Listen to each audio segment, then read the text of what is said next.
What's good, guys? Jamar here, and if you're watching this, it means you're thinking about buying the Scuff Reflex Pro for PC and PS5. My guess is you've probably watched a couple other videos, and now you're watching this one to see how the controller held up after that 1.5 years. Our agenda for this video will consist of the following: price, build quality, how this controller will improve your gameplay, specifically if you're playing battle royales like Fortnite or Warzone, longevity, and conclusion.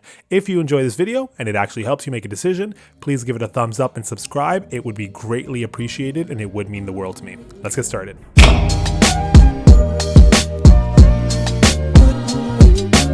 This controller comes in at three price ranges. The regular Reflex comes in at $199 USD.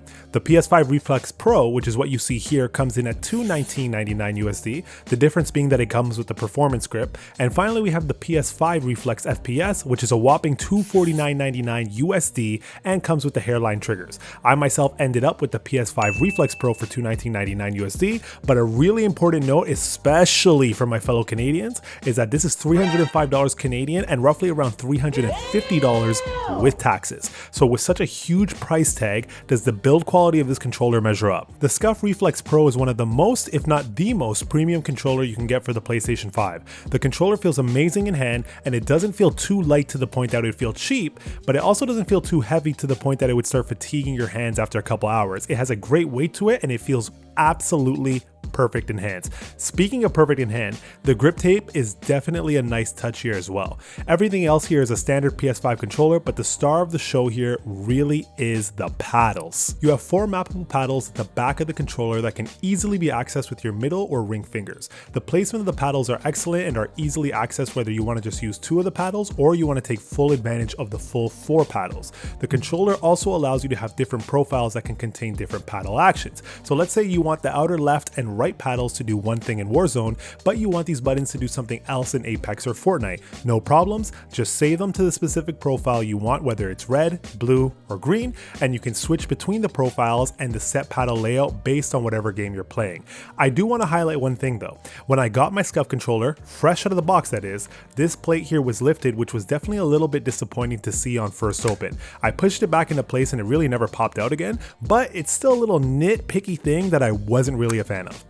Now let me show you exactly how a controller like this is going to improve your gameplay. For those of you who have had paddle controllers before, you probably already know all this, but some people might be purchasing their first controller, and this is really beneficial knowledge for you. So on the back of the controller, we have four paddles. The main game that I play is Call of Duty Warzone. So I map the outer left paddle to triangle, which will allow me to apply plates/shield. I map the outer right paddle to X, which will allow me to jump. I then map the inner left paddle to slide or slide cancel, and I only actually use three paddles at the moment, so the inner right paddle I do not assign anything. Now you're probably wondering, well Jordan, who cares? What's even the benefit? Why does it even matter about these stupid paddles? The idea behind it is that on a normal controller, if I want to apply plates while I am running, I need to take my finger off the right stick to hit the triangle button. If I want to hit the jump button, then typically I'm going to have to take my finger off of the right stick to hit the X button.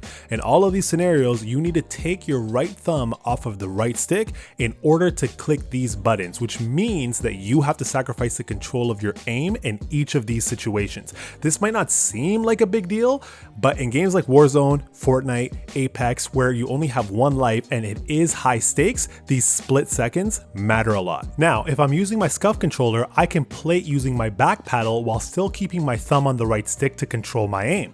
Here's an example of how this controller helped me to play and heal effectively while still giving me the freedom to control my aim, allowing me to effectively evade my enemy when I was one shot. Roof is okay, we can grab my shit. What, it's got smoke? Oh my god, man. I was gonna try to stay alive as long as I can. I'm dead. That's what matters, really. Stay alive so your squad can redeploy.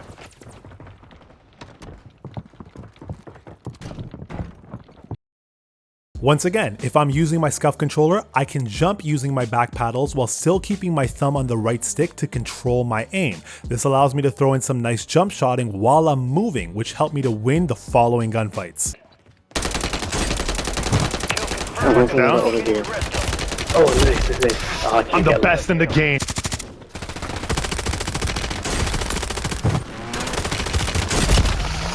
The best in the Well, where are you? Where are you? Right here, got him. I got, Frank, I need help, Ah, got him, oh my god. He's running, eh? Targets identified. Weapons Oh, beside me, I'm dead. I down one, that's cracked. Oh my god. Oh, W. Inside, get inside. I got the guy broken. I'm running. I got him broken, I got him downed. There's another one here though. I got him both. I'm the best in the game. Now, I think numbers are an important factor. During Warzone 1, I was a 0.95 KD when I was using no paddles. Since getting the Scuff Reflex Pro at the beginning of Warzone 2 in November 2022 and using it for 1.5 years, my KD in Warzone is now around a 1.77, sometimes it's a 1.73, it kind of floats around there.